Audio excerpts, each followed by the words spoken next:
Shalom Bapak Ibu semuanya, saudaraku yang terkasih dalam nama Tuhan Yesus Kristus.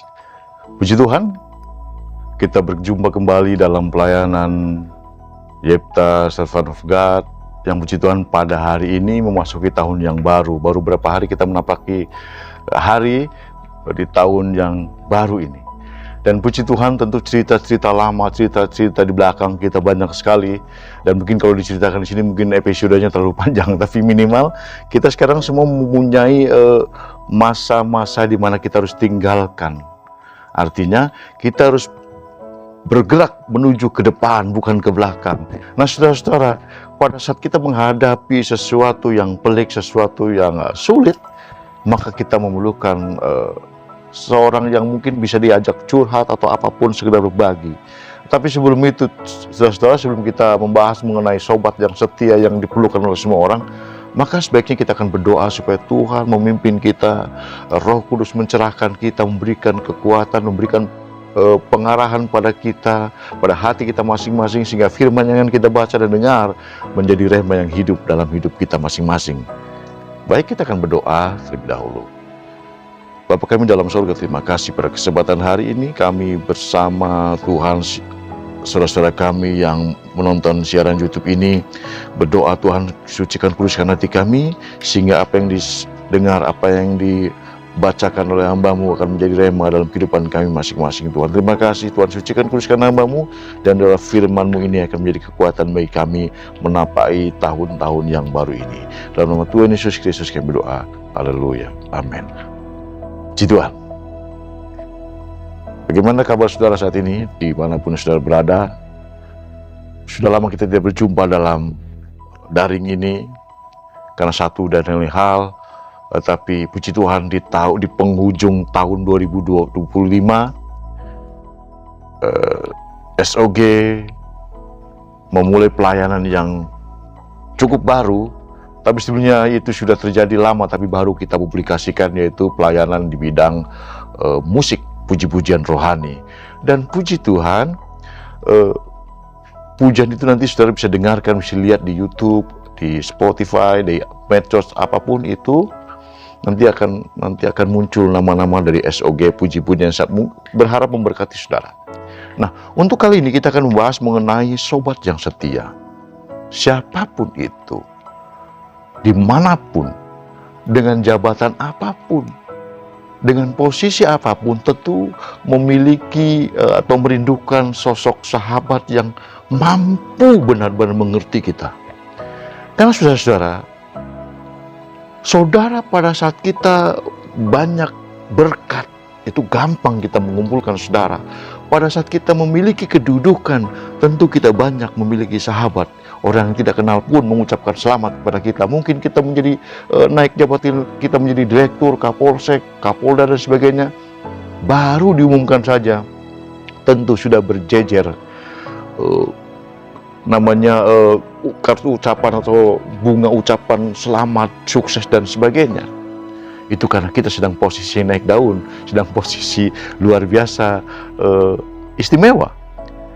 Tapi coba bayangkan saat saudara seizin Tuhan hanya bisa merenung di pojok kamar, meratapi apa yang sudah terjadi, seolah-olah menghadapi masalah itu sendiri. Adakah teman saudara yang mungkin hanya sekedar, "Hai, apa kabar? Bagaimana kabarmu sekarang? Baik-baik saja kah?" Tentu tidak. Seringkali kadang-kadang kalau kita pun sedang posisi seperti itu, kita telepon teman pun dibilang, "Aduh," padahal kita belum mengutarakan maksudnya. Mungkin sudah berkata bahwa, "Aduh, saya habis bayar kuliah, saya harus habis bayar cicilan mobil, saya bayar ini dan itu." Padahal kita belum mengutarakan maksud kita.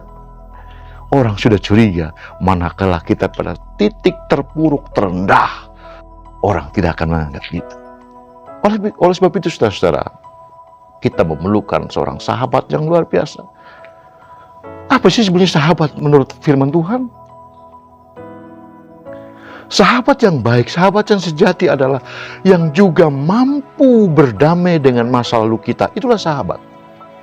Seringkali sahabat hanya mengakui kita pada saat kita sukses, pada saat kita mempunyai kecukupan harta dan sebagainya. Lalu mereka berkata, "Kamu sahabatku, kamu saudaraku." Tapi coba, manakala kita mengalami proses di mana semua itu. Oleh sebab itu menurut firman Tuhan bahwa sahabat yang baik, sahabat yang setia adalah sahabat yang mampu juga mau berdamai dengan masa lalu kita. Artinya dia tidak lagi mengungkit-ungkit masa lalu kita karena semua sudah dibereskan di dalam Tuhan. Amin. Kalau saudara mungkin saat ini mengalami posisi seperti orang yang kebingungan, berputus asa, tidak punya pengharapan, seolah-olah semua tertutup. Seolah semua pintu tidak mau membukakan untuk kita masuk. Tapi ingat saudara-saudara, di dalam Amsal 17 ayat 17 dikatakan, sahabat setia mencintai pada setiap waktu dan menjadi saudara dalam kesusahan. Artinya dia sudah berdamai dengan masa lalu kita. Sahabat saudara yang baik, sobat yang baik adalah sobat yang mampu menerima masa-masa pahit kita. Sobat yang baik adalah orang yang mampu berdamai dengan masa lalu kita. Bukan hanya pribadinya saja yang sudah berdamai dengan masa lalu, tetapi sahabat juga harus mampu berdamai dengan masa lalu orang yang dianggap sebagai sahabat. Saudara-saudaraku yang kasih dalam nama Tuhan Yesus Kristus, marilah kita menapaki tahun yang baru ini dengan penuh optimis. Mungkin saat ini saudara bisa tersenyum-senyum dengan orang-orang di luar sana, tetapi dalam hatimu sedang menangis, sedang bergumul hebat. Adakah saudara sobat setiamu memperhatikanmu? Tapi jangan khawatir saudara-saudara, karena di dunia ini memang gitu isinya. Ada istilah dunia katakan bahwa ada gula, ada semut. Tapi kebanyakan gula bisa diabetes kan? Oleh sebab itu, jangan kita berpuas diri dulu kalau kita banyak teman. Karena bisa juga itu adalah gula yang menjadi diabetes dalam tubuh kita, rohani kita. Betul? Jadi, di dalam Tuhan itu seperti itu. Jadi, janganlah kita berbangga hati pada saat kita sukses. Lalu berkata, aku sudah hebat, aku banyak teman. Tapi ingat, ada pepatah dunia katakan, ada gula, ada semut. Makanya kita kebanyakan gula bisa diabetes. Demikian juga kalau kita puas diri dengan apa yang kita miliki sekarang, dari pelayanan apapun itu, janganlah berpuas diri. Karena bisa jadi itulah diabetes yang menyerangmu diam-diam. Jadi sahabat yang kau sekarang sanjung-sanjung itu bisa menjadi diabetes. Ya, itu kalau istilah duniawi, istilah medis. Kalau gula katanya bisa menyebabkan diabetes dan sebagainya. Nah, lalu bagaimana sikap kita sebagai anak Tuhan? Kalau kita pada posisi sangat-sangat tidak menguntungkan. Ada satu sobat yang sangat setia. Maka nanti dalam pujian yang diciptakan oleh SOG, dari tim SOG, yang Tuhan izinkan syair itu menjadi lagu yang indah, nanti bisa dengar di akhir firman Tuhan ini. Ada satu sobat yang setia, yang mampu mengubah kedukaan menjadi keceriaan. Dia tidak lagi mempermasalahkan masa lalumu tatkala engkau sedang berdamai. Kenapa? Dia mau berdamai dengan masa lalumu. Sepahit apapun, semerah apapun, dosamu semerah kirmisi pun bisa disucikan, dikuduskan. Kenapa? Dia adalah sobat yang setia. Amin. Jadi saudara yang saat ini mengalami kesusahan, mengalami, saya sendiri sekarang. Dulu waktu saya pelayanan saya masih banyak, masih maju, orang semua anggap saudara, semua kenal. Tapi begitu Tuhan izinkan pelayanan meredup, maka kita hanya bisa menghitung, dulu teman saya ini A, B, C, D. Apa kita kan berlalu seperti itu terus? Tidak. Ada kalanya Tuhan izinkan orang-orang itu datang kepada kita, supaya kita menjadi lebih bijaksana. Oleh sebab itu, pada saat kita saat ini mungkin mengalami puncak-puncak karir dalam bidang apapun, jangan cepat berpuas diri. Ada gula, ada semut. Bisa jadi teman-temanmu yang sekarang datang pada masa sukses, itu adalah sumber penyakit dari tubuhmu itu sendiri. Jadi ingat, ada gula, ada semut. Jangan cepat berpuas diri dengan apa yang sudah kau raih saat ini. Karena semua itu bukan jaminan sekelilingmu akan setia. Kenapa? Kalau Tuhan sudah berkehendak, tidak ada seorang pun yang dapat menahannya. Bisa juga itu ujian, bisa juga itu cobaan. Tergantung kita bagaimana kita memaknai kasih Tuhan dalam hidup kita. Tuhan uji dengan berbagai macam cara, dengan kesusahan, dengan kekurangan, dengan kelebihan sekalipun. Ingat, saudara membutuhkan teman yang sejati, yang mampu menghargai saudara dengan apa adanya. Lalu, dikatakan dalam Amsal 18 ayat 24, itu seperti saya bilang tadi, bahwa ada teman yang mendatangkan kecelakaan, tetapi ada juga sahabat yang lebih dekat dari saudara. Seringkali kita memilih-milih. Ini temanku yang baik, itu yang tidak baik. Tapi seringkali kita salah pilih. Yang dianggap itu tidak baik menurut kita, ternyata itu yang ada di dalam setiap permasalahan kita. Contohnya siapa? Tuhan Yesus Kristus. Saat kita susah, seolah-olah kita tidak butuh Tuhan. Dan berkata, ini karena hasil kerjaku, ini karena aku sekolah sampai tinggi, makanya aku berhasil seperti ini. Tidak seperti orang lain, tidak. Semua oleh karena kasih karunia Tuhan. Ada teman yang mendatangkan kebaikan, ada juga teman yang mendatangkan kecelakaan. Itu seperti saya bilang tadi, ada gula, ada semut. Ya, tidak jaminan teman banyak. Kalau pada akhirnya menjadi diabetes buat rohani kita. Lalu, di dalam Alkitab, ada satu contoh yang luar biasa. Ciri-ciri sahabat yang setia. Yaitu terdapat dalam Yohanes 15 ayat 13. Tidak ada kasih yang lebih besar daripada kasih seorang yang memberikan nyawanya untuk sahabat-sahabatnya. Siapa yang memberikan nyawanya untuk sahabat-sahabatnya? Yesus Kristus. Tidak ada kasih yang lebih besar dari kasih manapun. Hanya kasih dari sobat yang setia. Yaitu Yesus Kristus. Jadikanlah dia sebagai sahabatmu di masa krisismu. Jadikanlah dia jadi sahabat di masa suksesmu. Maka di masa sukses dan masa krisis, semuanya sahabat ada di dalam hatimu. Tuhan Yesus memberkati saudara-saudara semuanya. Mulai hari ini, saudara yang mengalami kesulitan, saudara mengalami kesesakan dalam hidup, saudara yang mengalami jalan buntu, ingat, ada sahabat yang sejati, ada sobat yang sejati, Yesus Kristus namanya, Tuhan dan Juru Selamat saya dan saudara. Maka ada firman Tuhan katakan, lihatlah, ia berdiri di buka pintu dan mengetok, barang siapa membukakan, ia akan masuk dan makan bersama-sama dengan ia. Artinya makan adalah bersekutu. Ada kesegaran, ada nutrisi di dalamnya.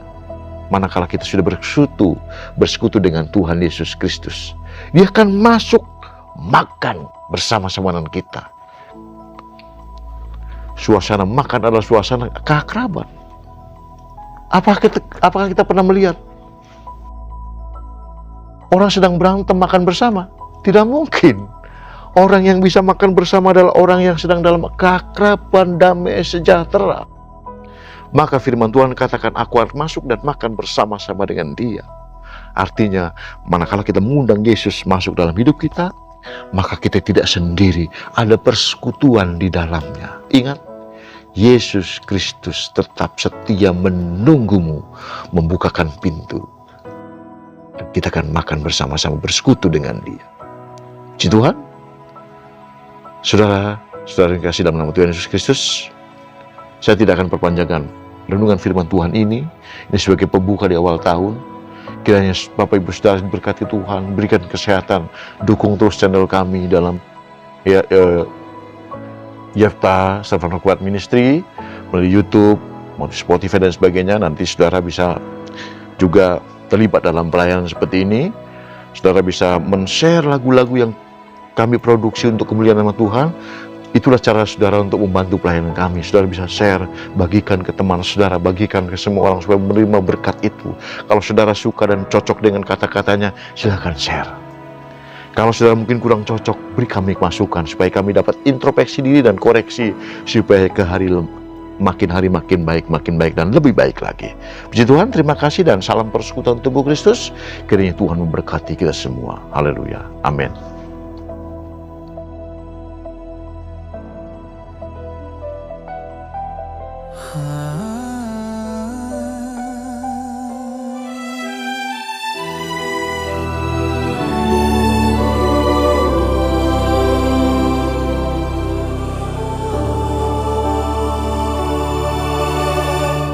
Ada satu sobat setia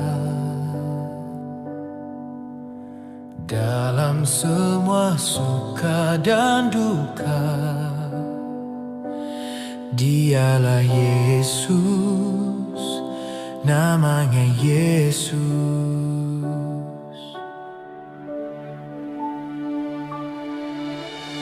Walau badai datang menerpa,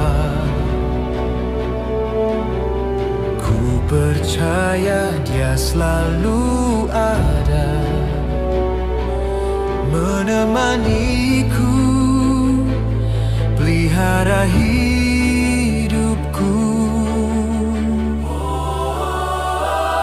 Ku percaya Engkau menolongku. Ku percaya Dia jawab doaku. Ku percaya Kau sanggup pulihkan aku. Ku percaya, ku percaya.